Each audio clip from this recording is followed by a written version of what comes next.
Here in the Philippines, Toyota is the literal king of the hill. With nearly half of all vehicles sold being a Toyota, well, the giant car maker practically has a monopoly of the local market. So how does a Toyota improve on its pole position? Well, apparently, you GRSify the entire lineup. GRSify. Is that even a word? Anyway, you heard it first here at Reagan's Rides. Now, what we have here is the latest top-spec Toyota Fortuner, the Fortuner GR Sport. In this video, we find out if a sporty-looking Fortuner even makes any sense. Let's do this.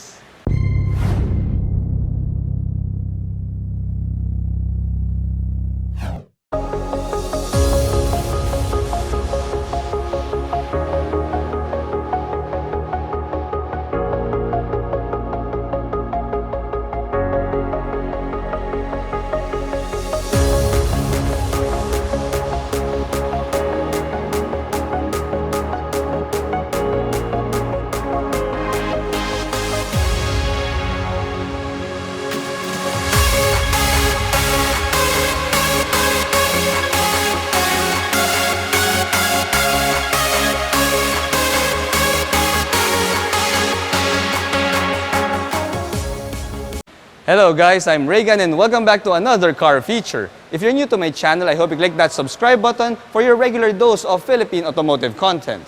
If you're my subscriber already, well, sit back, relax, and enjoy the show. But first, click that like button. Also, special thanks to Toyota Valenzuela for providing the Fortuner GR Sport to do this review. If you are within the area and you need any Toyota, head on down here to Toyota Valenzuela and check them out. For any inquiries, you may contact the person in my pinned comment below. When the all-new Toyota Fortuner LTD was unveiled last year, most of you groaned at its price because that Fortuner LTD had a starting price of 2,414,000 Philippine pesos. That made the Fortuner LTD the most expensive pickup-based mid-size SUV available in the local market. Now, Toyota held on to that crown of being the most expensive SUV until the all-new Isuzu MU-X 4x4 was also unveiled, thereby stealing the crown away from Toyota. Now, Toyota will not take this development sitting down, and as such, they unveiled the latest iteration of the Fortuner GR Sport. Now, this latest top-spec Toyota Fortuner GR Sport has a retail price of 2,509,000 Philippine pesos, which is not only eye-watering, guys, but it can also induce a heart attack even amongst the most die-hard Toyota fans. Now, it begs the question, exactly what makes this Fortuner GR Sport more special than, let's say, the Fortuner LTD? Now, that is exactly what this video aims to find out. When it comes to the front fascia of the Fortuner GR Sport, you'll need a very sharp eye to find any difference between this and the Fortuner LTD.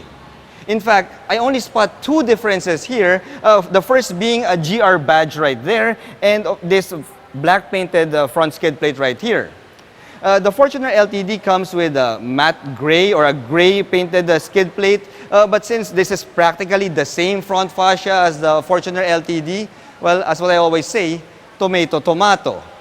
Now, since we have the exact same front fascia here, well, this Fortuner GR Sport is one of the sharpest looking midsize SUVs available in the local market because, well, the Fortuner LTD is also quite a looker. Even the technological bits are also the same here.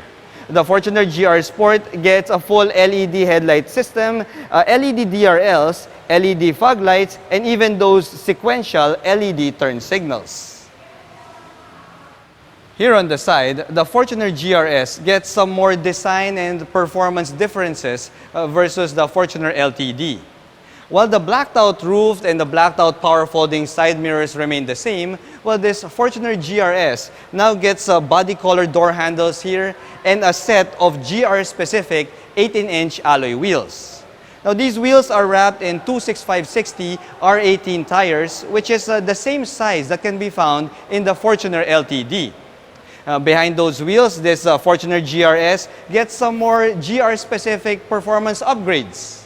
While it still gets the same four-wheel ventilated disc brakes that can also be found in the Fortuner LTD, this Fortuner GRS gets a set of GR-specific brake calipers which are guaranteed to add 20 horsepower to the Fortuner GRS. Now, if you've been a long-time viewer of my channel, then you will know that I'm just kidding. All right. Now, another set of performance upgrades here are a set of monotube dampers that have been given to this Fortuner GRS, which is supposed to improve on the ride quality of this Fortuner. But then I really wouldn't know for sure until I get a chance to drive one of these babies and really test it out. Now, that will only happen if Toyota Motor Philippines decides to lend me a Fortuner GRS, and that way I'll make a driving impressions video. Well, hello Toyota Motor Philippines. I hope you can lend me one of these babies, all right? Call me, okay? Now, other mechanical bits that are found here in the Fortuner GRS are a set of double wishbone front suspension, and we also have an independent multi-link rear suspension at the back. Now, the ground clearance of this thing still stands at 240 millimeters, which is similar to the Fortuner LTD. And for the flood weighting capacity, well, the flood weighting capacity is, don't worry, it's a Toyota, and it will not bog down when you go through a flood. At least within reason, okay? Here at the back, the Fortuner GRS gets practically the same rear end as the Fortuner LTD, save for a few differences here and there. This Fortuner GRS gets a color-keyed center strip right here, coming from the black chrome found in the Fortuner LTD. We also have a blacked out rear skid plate here / rear diffuser, and of course, we have here a GR Sport badge, which tells everybody behind you that you are driving a Toyota Fortuner GR Sport. And everyone behind you will be saying, wow, that dude has got a lot of money. Now, when you pop open this power liftgate here, well, the Fortuner GRS also gets a power liftgate. You'll see that with the third row in use, you still get the same 200 liters of trunk space, which is similar to the Fortuner LTD. Now, when you fold those third row seats to the side, the cargo space expands to 716 liters. Now, that's not the most spacious cargo capacity that can be found in the mid-size SUV segment, but at least we still get a JBL subwoofer that's mounted right here on your power liftgate. Now, that has got to count for something, yeah? Gazoo Racing is responsible for Toyota's motorsports development in recent years, and as such, you'd expect that any vehicle that has that GR or GRS badge will have some performance upgrades found under the hood. Well, this Fortuner GRS has one upgrade under the hood, but it has nothing to do with performance. You see, when you pop open this hood, you'll notice that the GRS now comes with a pair of gas struts, which helps to lift this heavy hood up. While that is a nod to convenience, well, it has nothing to do with the performance of this engine, because this is the same engine found in the Fortuner LTD. This is a 2.8-liter 4-cylinder turbo diesel motor that puts out 201 horsepower and 500 Newton meters of torque. Now, granted, those power figures are nothing to sneeze at, so I guess that will do for now. Now, all of that power can be sent to all four wheels via a 6-speed automatic transmission. Similar to the Fortuner LTD, this Fortuner GRS also gets a rear locking differential, and it also has an auto disconnect front differential to help you maximize on your fuel savings.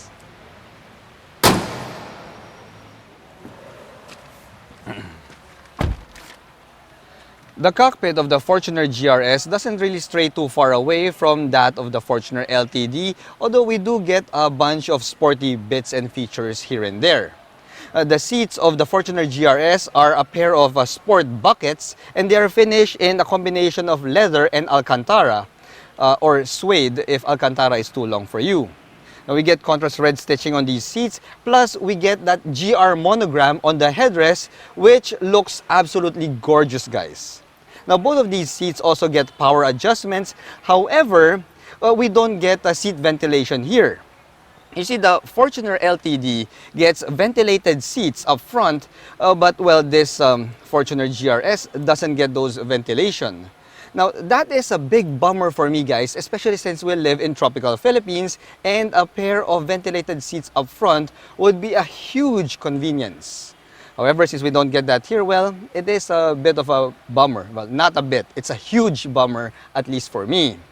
Now, the good thing here, guys, is when you look at the steering wheel here, well, this is one of the most gorgeous looking steering wheels that I've seen in any of the Toyotas that I've reviewed. This Fortuner GRS gets a leather-wrapped steering wheel, and we get some perforations here on the sides of the steering wheel, plus we get contrast red stitching and a red centering strip up top. Now, to further add to that, we even have a GR badge found here at the bottom part. Now, the design of this steering wheel complements the pair of paddle shifters found at the back of it. Plus, we also get a bunch of buttons here, which not only operates your hands-free connectivity, but we also have buttons and a knob here for your adaptive cruise control. You see, the Fortuner GRS is also equipped with Toyota's Safety Sense system, which is the same one found in the Fortuner LTD. Now, as you can see on your screen, the Toyota Safety Sense is a bunch of driver assist aids which will make sure that this Fortuner GRS will remain super safe on the road. In fact, this Fortuner GRS is so safe that it was awarded 5 stars in the ASEAN NCAP safety rating. Now, when we move back to the steering wheel here, well, you'll see that this wheel also adjusts for tilt, and it also telescopes, which is pretty much expected from what is the most expensive mid-size SUV in the category today. Now, other sporty bits found here is we also have a set of aluminum sport pedals there at the bottom part, and we also have an engine push start button here that has that GR logo, of course. Now, when you look at the instrument gauge cluster here, it's pretty typical and similar to the one found in the Fortuner LTD. We get an analog tach and speedo, plus a colored multi-information display in the middle for your vital vehicle information. When you move over to the infotainment system here, it's also similar to the one found in the Fortuner LTD. This is an 8-inch touchscreen infotainment system with Apple CarPlay, Android Auto, plus the image of the 360-degree view camera. So that's also a big plus, guys. Now, this infotainment system powers a 9-speaker JBL setup, which includes the subwoofer that I mentioned a while back.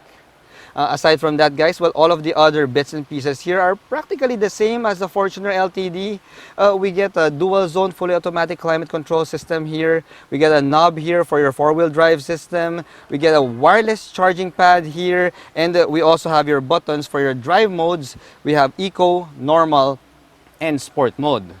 Now, just like the Fortuner LTD, this GRS still gets the same manual handbrake here. Not really a big issue for me, guys. And we also have buttons here for your rear locking differential and traction control. Now, when you look at the center stack here, guys, we also have a pair of cup holders there that's hiding underneath this cover, and we will subject that to the Clean Canteen test.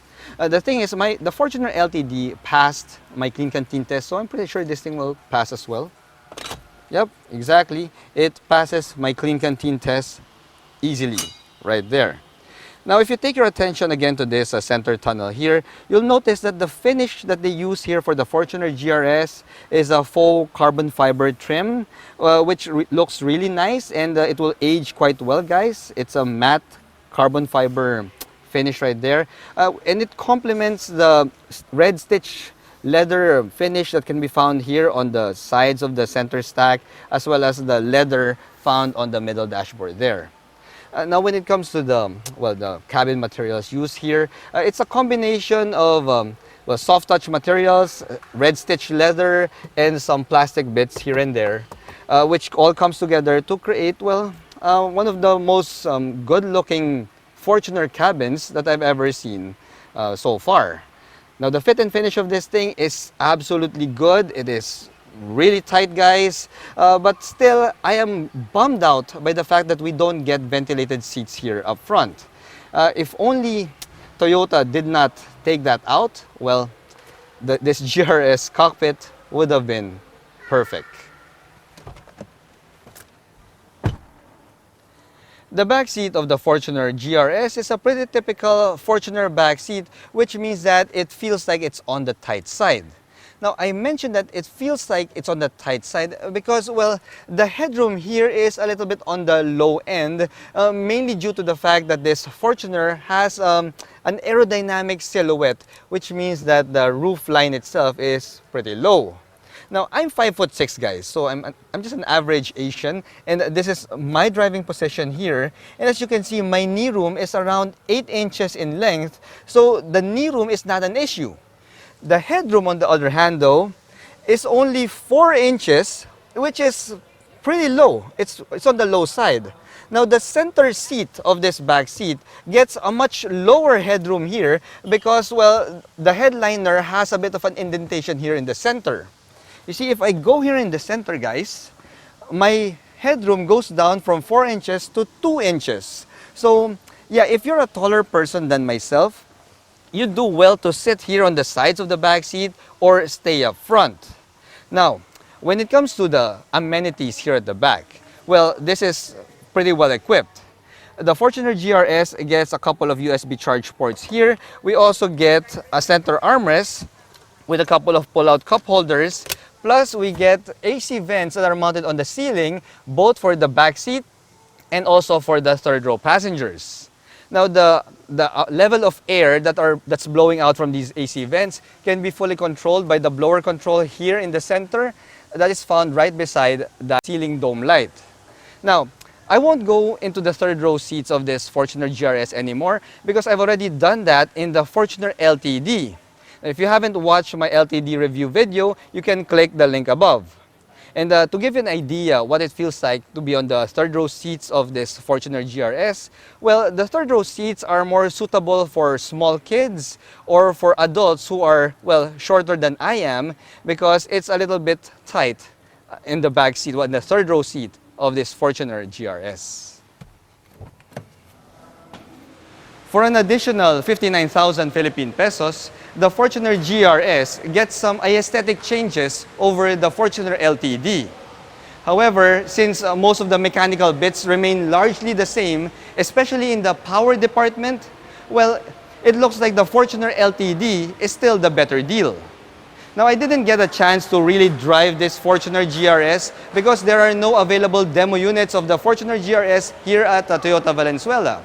We'll have to wait for Toyota Motor Philippines to lend me a Fortuner GRS in order for me to truly test out if those monotube dampers improve the ride quality of the Fortuner GRS. But until then, guys, well, the fact that this Fortuner GRS also doesn't get the front ventilated seats that are found in the Fortuner LTD, well, it looks like my Fortuner of choice is still the Toyota Fortuner LTD. Anyway, thanks for watching.